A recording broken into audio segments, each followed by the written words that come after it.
Qu'est-ce qu'un accord de paix super précaire au Moyen-Orient? Un bond soudain des algorithmes boursiers et un homme qui abat illégalement un loup ont en commun. Vu comme ça, pas grand-chose. Bah ouais, en apparence, il n'y a absolument aucun rapport.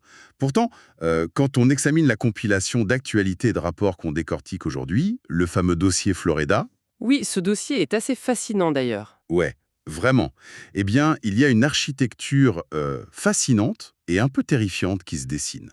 Sous le chaos apparent des manchettes internationaux et des petits faits divers, il y a une dynamique systémique à l'œuvre. En fait, c'est la dissolution pure et simple des accords de confiance. Exactement. Que ces accords soient diplomatiques, financiers ou même purement sociaux, l'observation de tous ces phénomènes, en apparence isolés, révèle une vraie mécanique de rupture à grande échelle. Mhm. Chaque événement du rapport Florida, c'est un peu comme un symptôme d'une même maladie de notre époque, c'est-à-dire notre incapacité grandissante à maintenir des cadres prévisibles. Ouais, on vit dans l'imprévisible. Mais avant de plonger dans les rouages de tout ça, il faut vraiment qu'on pose notre grille de lecture pour cette exploration en profondeur. C'est indispensable, oui. Parce que les documents qu'on dissèque aujourd'hui, ils abordent des sujets lourds, des lignes de faille géopolitiques, des conflits armés avec de nombreuses victimes, des rhétoriques politiques hyper polarisantes. Et l'objectif de notre analyse, c'est pas du tout de distribuer les bons points éthiques. Non, pas du tout. On n'est pas là pour soutenir un camp ou valider une ligne politique, quelle qu'elle soit. Voilà, on fait une autopsie froide en fait. On démonte le moteur de l'actualité pour comprendre comment les pièces s'emboîtent sans se laisser aveugler par les passions. Cette neutralité, c'est vraiment la seule méthode valable si on veut extraire du sens face à un tel niveau de complexité, quoi. Si on se met à juger moralement une stratégie militaire ou, je sais pas, une réaction de marché, on s'empêche de comprendre sa véritable cause. C'est clair. Et pour imager cette causalité, moi j'ai pensé à une mécanique, celle du Jenga. Tu vois, le jeu de Jenga géant? Ah oui, la tour de bloc-en-bois. C'est ça. On empile les blocs et le but, c'est de retirer une pièce après l'autre sans faire écrouler le truc. Lire ces rapports, ça donne vraiment l'impression viscérale de regarder une partie de Jenga à l'échelle planétaire. C'est une excellente métaphore. Un accord qui s'effrite au Moyen-Orient, par exemple, ça ne reste jamais sagement confiné au Moyen-Orient. Le vide que ça crée, il est tout de suite comblé par une pression économique ailleurs. D'accord. Alors, commençons justement par là où la tour vacille avec le plus de fracas, la géopolitique.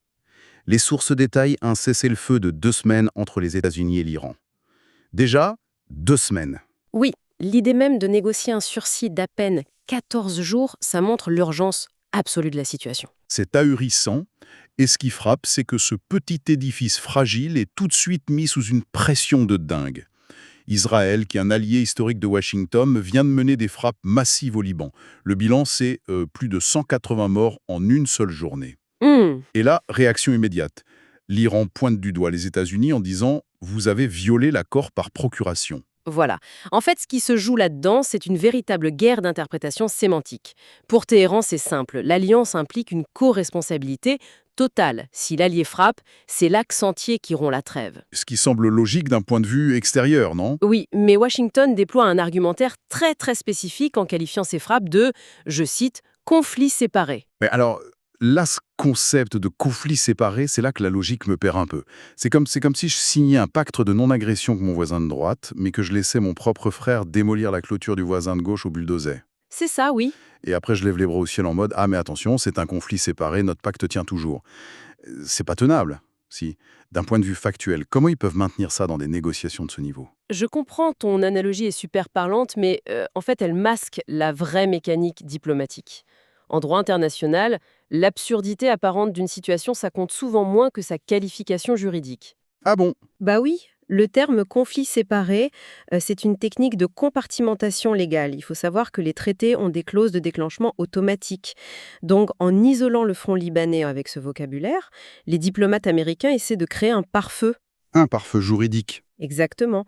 Le but, c'est d'empêcher que les violences au Liban activent les clauses qui, légalement, annuleraient le cessez-le-feu principal avec l'Iran. C'est une ingénierie sémantique désespérée, en fait, pour éviter que l'incendie d'une seule pièce justifie de brûler toute la maison. Oui, ok, je vois l'idée du pare-feu. Mais bon, ça marche que si l'adversaire accepte les mêmes règles de grammaire, quoi. Or, l'Iran rejette totalement cette compartimentation. Et en réponse, il menace de bloquer un point névralgique mondial. On parle vraisemblablement du détroit d'Ormuz, Tout à fait. Et là, on passe de la joute verbale à la menace géographique concrète, ce qui change radicalement la donne. Le détroit d'Ormuz, c'est l'artère jugulaire de l'économie mondiale. C'est le pétrole. Voilà, une part critique du brut de la planète passe par là, et la mécanique d'un blocage, les gens la comprennent souvent mal. Pas besoin de couler des navires militaires, en fait. Il suffit de déployer quelques mines, ou juste de menacer la sécurité maritime pour que le marché des assurances, surtout à Londres, s'affole. Ah oui, les assurances. Ouais, les primes pour les pétroliers deviennent instantanément prohibitives, donc les armateurs refusent de faire passer leurs bateaux, le flux s'arrête net, et boum, choc d'offre mondiale. Sans même qu'il y ait eu une bataille navale. Et c'est là qu'on arrive sur un terrain complètement contre-intuitif. Si l'artère jugulaire du pétrole est sous la menace imminente d'une thrombose à cause de ce pare-feu juridique qui s'écroule, la logique voudrait que ce soit la panique totale à la bourse. On pourrait croire ça, oui. Mais non. Le rapport Florida souligne qu'à l'annonce du fameux cessez-le-feu de 2 semaines, un indice majeur de Wall Street a bondi de plus de 1300 points et les cours du pétrole ont chuté. Comment des algorithmes ultra sophistiqués peuvent être assez naïfs pour célébrer un sursis de 14 jours alors que la menace de fond n'a jamais été aussi énorme? C'est pas de la naïveté. Et les algorithmes ne sont absolument pas déconnectés, en fait. Ils mesurent une variable hyper spécifique, le coût de l'incertitude à très court terme. D'accord. Les marchés financiers, ils sont fiches de la paix mondiale. Ils valorisent juste la prévisibilité mathématique. Quand une guerre couve, le marché intègre ce qu'on appelle une prime de risque. Ok. Et l'annonce de ce cessez-le-feu, même si c'est ridiculement court, comme 2 semaines, ça réduit la probabilité statistique d'un blocage du détroit d'Ormuz à 0 pour les 14 prochains jours. Ah donc les 1300 points, c'est juste ça. C'est ça. C'est pas de l'euphorie, c'est l'évaporation instantanée de la prime de risque immédiate.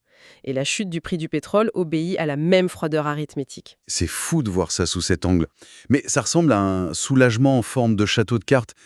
Surtout que le rapport note bien que les craintes liées à l'inflation restent hyper présentes en fond. Le marché panique à la seconde où on prononce le mot inflation. Oui, l'équilibre est extrêmement précaire. Et par-dessus cette fragilité des algorithmes, on a la rhétorique des politiques qui vient s'ajouter.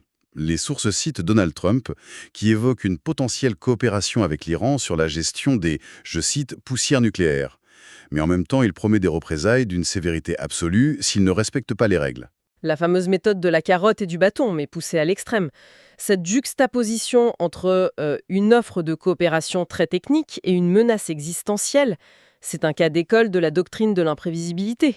Mais poussière nucléaire, ça veut dire quoi concrètement ici? On parle de retombées radioactives après une bombe, de déchets civils, ou c'est juste une métaphore pour dire qu'il va raser le pays?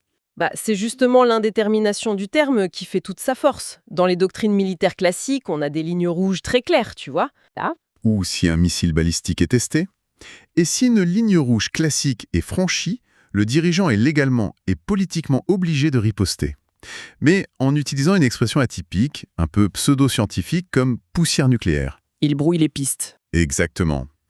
Il évoque l'apocalypse mais sans s'enfermer dans l'obligation de déclarer une guerre formelle. Ça force l'adversaire à deviner où est la vraie limite. Et le problème, c'est que ça maintient les marchés financiers dans une nervosité chronique parce que les algorithmes dont on parlait, ils n'arrivent plus à calculer cette prime de risque. Donc à l'échelle macro, on a des diplomates qui inventent des pare-feux sémantiques inutiles et des leaders politiques qui jouent délibérément la carte de l'imprévisibilité. Ça rend tout complètement erratique. C'est le mot, oui. Et ce qui est vraiment glaçant quand on continue de lire le rapport, c'est que cette dissolution des contrats de confiance, elle percole jusqu'à l'échelle la plus intime de la société. Le tissu social s'effiloche exactement avec la même mécanique. Le parallèle est saisissant, c'est vrai. Le microcosme reflète complètement la pathologie du macrocosme. Parce que les affaires de justice et les faits divers dans le rapport, si on les lit pas juste comme des drames isolés, c'est l'effondrement des piliers de notre confiance. Je prends les exemples du dossier Agence. Ce médecin, reconnu coupable d'avoir essayé de tuer sa femme pendant une randonnée pour son anniversaire. Ou cet employé militaire qui fait fuiter des infos classifiées. C'est pas des crimes d'opportunité, c'est une perversion absolue du rôle social de ces gens. Oui, l'idée de pilier de confiance, c'est vraiment la bonne clé de lecture. Le contrat social, il repose sur le fait qu'on accepte que certains aient plus de pouvoir parce qu'ils ont un devoir de protection envers nous. Comme le médecin. Exactement. Le médecin incarne l'ultime sanctuaire du soin. Le serment d'Hippocrate, c'est sans doute le plus ancien traité de non-agression de notre société civile. Donc, quand un médecin utilise le cadre d'une intimité totale, une randonnée d'anniversaire isolée pour commettre un meurtre, ce n'est plus juste un homicide, c'est la destruction du concept même de sécurité interpersonnelle. Ça casse un tabou profond. Et c'est pareil pour le militaire. Il détient une habilitation de sécurité. Dans notre société, c'est lui le gardien des secrets de la tribu. Sa fuite de données, c'est pas juste un petit vol de documents, c'est la violation du contrat de protection avec les citoyens. Dans les deux cas, le garant de la sécurité se transforme en prédateur. Le garant qui devient le prédateur. C'est une formule forte et ça donne une épaisseur terrible aux autres événements. L'individu qui plaide coupable pour le meurtre de 8 femmes ou cette tragédie absurde des 3 ados qui meurent dans une voiture en feu pendant le spring break. Tout ça génère un bruit de fond d'insécurité systémique. Oui, un climat d'angoisse permanent. Mais là où on s'attendrait à ce que la justice rétablisse l'ordre et redonne du sens, le rapport montre des dissonances vertigineuses dans les condamnations. C'est le grand écart. En principe, la justice est le grand algorithme de la société qui calcule le prix de la faute pour restaurer l'équilibre. Sauf que cet algorithme semble produire des trucs complètement désynchronisés de notre boussole morale. Regarde la Ketamine Queen, la trafiquante. Elle prend une peine de prison extrêmement lourde après une mort tragique. Oui. Et juste à côté, le rapport souligne l'indignation face à ce type qui a capturé, torturé et tué un loup publiquement, de façon brutale. Un acte de cruauté inouï. Et lui, il s'en sort avec une simple période de probation. Comment on explique mécaniquement cet écart énorme entre la morale et la sanction? Eh bien, parce que la justice ne fonctionne pas sur l'émotion du public. Elle obéit à une architecture légale qui classe les menaces contre le système lui-même. C'est-à-dire? Pour la Ketamine Queen, la lourdeur de la peine s'explique par un mécanisme de dissuasion macroéconomique. On est en pleine crise des opioïdes. La justice ne la traite pas comme une simple criminelle, mais comme un nœud logistique d'une crise de santé publique majeure. L'État frappe fort pour envoyer un signal à tout le réseau. Ils essaient de refermer une brèche systémique. Ok, une punition pour l'exemple, pour colmater la fuite.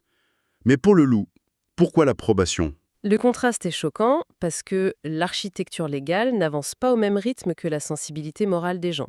Pour le public, torturer un animal sauvage comme ça, c'est le signe d'une grande dangerosité psychologique. Ah bah carrément, ça fait peur. Sauf que le code pénal, lui, il voit souvent ça comme une simple violation des règles de la faune ou du braconnage. Et historiquement, les barèmes de peine pour ces infractions sont très bas. Le juge se retrouve à appliquer un texte obsolète face à l'indignation d'aujourd'hui. C'est lunaire. Et cette friction entre la rigidité du code pénal et le besoin de justice morale du public, ça crée un profond cynisme. Les gens regardent ça et se disent « Bon, le contrat social est brisé, puisque la loi ne protège pas ce que la communauté trouve sacré. » C'est vraiment un point d'atterrissage édifiant, que ce soit la Maison-Blanche qui joue sur les mots pour contourner un traité de paix ou un tribunal qui donne une probation pour de la barbarie publique à cause de lois périmées. La conclusion est la même. L'infrastructure de Norel ne tient plus ses promesses. C'est le constat, oui. Ce qui soulève une vraie question de fond. Pourquoi on s'inflige ça? Pourquoi faire l'effort de cartographier ces dysfonctionnements? Face à tout ça, le réflexe instinctif, ça serait de couper les infos, de fuir pour se protéger de cette angoisse. C'est sûr, l'instinct de déconnexion est une réponse très humaine à la surcharge cognitive. Mais l'objectif de faire cette analyse approfondie, c'est pas de créer de l'angoisse. Au contraire, c'est de la dissiper en comprenant les mécanismes. L'imprévisibilité, elle n'est terrifiante que lorsqu'elle semble magique ou complètement aléatoire. Ouais, en comprenant la mécanique, on dissipe la magie noire de l'actualité. Exactement. Il faut aller plus loin que la simple réaction de surprise. Quand on comprend qu'un mot comme conflit séparé est un pare-feu légal, ou pourquoi une prime de risque boursière s'effondre pour 2 semaines de paix, on cesse d'être passif face au chaos. On obtient une carte de lecture. Voilà, les pièces du Jenga continuent d'être retirées, mais on comprend les lois de la gravité qui font pencher la tour. La connaissance transforme notre vulnérabilité en vigilance stratégique. Construire cette carte, c'est sûrement notre meilleur rempart contre le cynisme absolu, ouais. Mais au terme de notre parcours dans ces sources, il y a une ultime dissonance qui reste, et je crois que c'est une réflexion qu'on doit garder en tête au-delà de cette analyse. Laquelle ? On a longuement décortiqué la réaction épidermique du monde entier, les médias, la diplomatie et des algorithmes gérant des milliards face à un cessez-le-feu de seulement 2 semaines. Une énergie phénoménale mobilisée pour 14 petits jours. Hors de la notion de poussière nucléaire, un truc dont les conséquences civilisationnelles s'étendent sur des siècles, et c'est traité comme une simple variable tactique. Si notre infrastructure globale réagit plus fort à un sursis de 2 semaines qu'à la menace d'une annihilation sur plusieurs générations, est-ce que notre civilisation n'a pas tout simplement perdu la capacité de concevoir le temps long? C'est une excellente question. Est-ce qu'on est définitivement programmé pour colmater les brèches dans l'urgence, incapable de voir que les fondations mêmes de notre tour sont en train de fondre? C'est une perspective assez troublante sur notre rapport à l'avenir. Et c'est sans doute la meilleure matière à réflexion pour clore cette plongée dans les dynamiques de notre monde actuel.